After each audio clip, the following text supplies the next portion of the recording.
Hey guys, let's get more news about Lakers, but first, don't forget to subscribe and leave your like.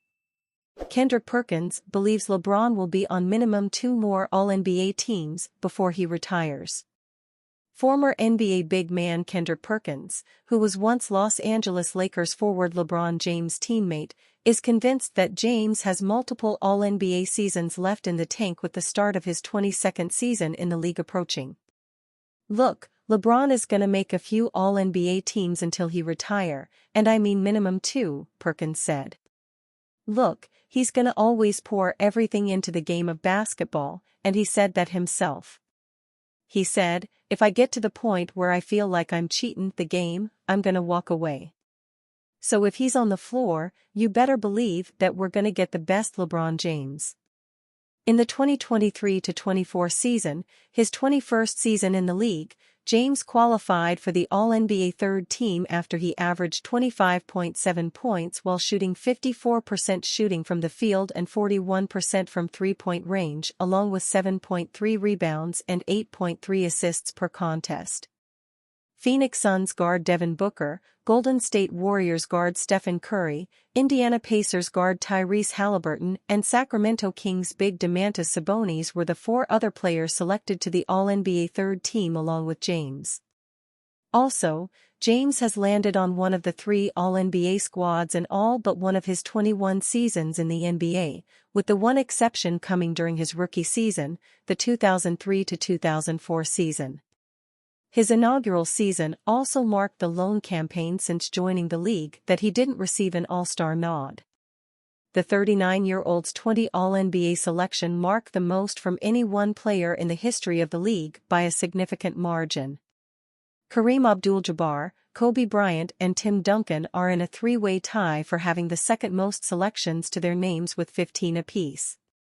James' play from last season, along with his impressive track record of All-NBA appearances, suggests that he has a great chance at earning 21st All-NBA nod of his pro tenure in the upcoming 2024-25 season. If James proves Perkins right and is selected to one of the All-NBA teams next season, he would be making history. James will turn 40 years old in the month of December, and no NBA player aged 40 or older has ever received such an honor. Lakers fans are surely hoping that Perkins' prediction comes true and James carves out at least a couple more stellar seasons in the NBA before he decides to retire from the game of basketball. One thing J.J. Redick must bring to the Los Angeles Lakers in 2024-25. Evaluating the 2023-24 season is an exercise in accepting a state of confusion. The Los Angeles Lakers played below .500 basketball through January, looked like a contender for the final 2.5 months of the regular season, and then lost 4-1 in the first round of the playoffs. Much will need to change for the Lakers to contend in 2024-25, but there's one area above all else in which the team simply can't afford to be patient. Los Angeles is coming off of a season in which it finished 47-35 and needed to go through the play-in tournament to qualify for the playoffs. It was 24-25 through 49 games before it suddenly turned into a powerhouse, going 23-10 and ranking 3rd in offensive rating after February 1st. Unfortunately, that 23-10 record, which equates to a win percentage of .697 and a 57-win season, couldn't prevent Los Angeles from blowing halftime leads in 4 different games en route to a round 1 exit. Fast forward to September and the Lakers are hoping first-year head coach J.J. Redick can diagnose what went wrong. There's much to say on that front, but nothing proved quite as damning in 2024-25 as how Los Angeles coordinated its offensive efforts. Thankfully, Redick is the perfect individual to come in and change the culture by turning the Lakers' stationary offense into a free-flowing attack that benefits team success on both ends of the floor. The Lakers have an impressive assortment of talent. Anyone arguing to the contrary is either doing so in bad faith or severely underestimating the impact of a lifeless offensive system that ultimately overburdened playmakers to create from zero. That's exactly why it will be essential for Redick to implement a motion offense that emphasizes off-ball movement and creates easier opportunities to score. A season ago, the Lakers ranked dead last in the NBA in distance traveled on offense, trailing the number 29 team by an unfathomable 0.34 miles per game. They were far and away the most immobile offense in the association, which inevitably taxed the shot creators to consistently create against set defenses. It should thus come as no surprise that opposing defenses were routinely in the perfect position to turn a long rebound or an accurate outlet pass into easy offense on the other end. The proof is in the numbers, as Los Angeles ranked number 27 in fast break points allowed. Lakers named worst landing spot for $160 million star. The Los Angeles Lakers could be the worst landing spot for Portland Trail Blazers star forward Jerami Grant, according to Bleacher Report's Andy Bailey. Grant and the Los Angeles Lakers have been linked to each other for much of this offseason, but spending their limited trade assets there doesn't make much sense, Bailey wrote on September 16. Rui Hachimura is 4 years younger, makes about half as much money, and was arguably more productive last season.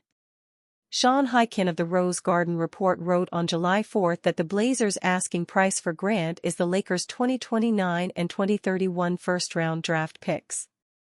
LA Daily's Anthony Irwin reported on July 3 that the Lakers have been unwilling to meet that price. But if the Trail Blazers lower their asking price to a package built around one of the Lakers' first-round picks and Hachimura, then a deal could be made, according to Highkin. The 30-year-old Grant is entering the second season of a 5-year deal worth $160 million with a $36.4 million player option for the 2027-28 season. A 36.4% career three-point shooter and a reliable 20-point scorer over the last seasons with the Trail Blazers, the 6'7" Grant is viewed as the ideal complementary player for the Lakers, who can create offense and play defense. Grant's 7'3" wingspan and his athleticism would be a boon to J.J. Redick's effort to surround LeBron James and Anthony Davis with two-way players, who can also knock down outside shots. But Grant left the Denver Nuggets after the 2019-20 season because he wanted to be more than just a complimentary player. So he became a focal point in bad teams in Detroit and the post-Damian Lillard era in Portland.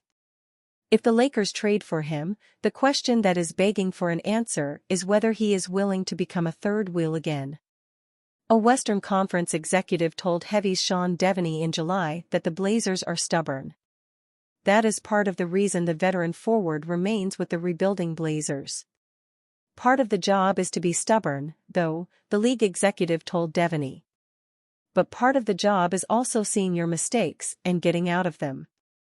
Grant was a mistake. Trading him now just to get out of that salary is the right thing to do, take whatever picks or young guys you can get. The Blazers extended Grant to his current lucrative contract right before Lillard demanded a trade out of Portland last year. Jerami Grant can play, he is a shooter, he is a good, active defender when he is engaged, he is going to do a lot of things that help your team, the league executive said. But he is a third option. He has had some big numbers in the last few years, but he has done it on terrible teams. No one is going to make a big trade for a guy who gives you 20 points on a bad team and 13 points on a good one. Not with his contract. He is going to make $30 million next year and $32 million the year after that. Then he has 2 more years. You can't pay your third option $34 million. If Portland wants the Lakers, the Heat, any of these teams to take him, they've got to recognize that. And you fan? What do you think of the situation of Jerami Grant? Leave your opinion in the comments.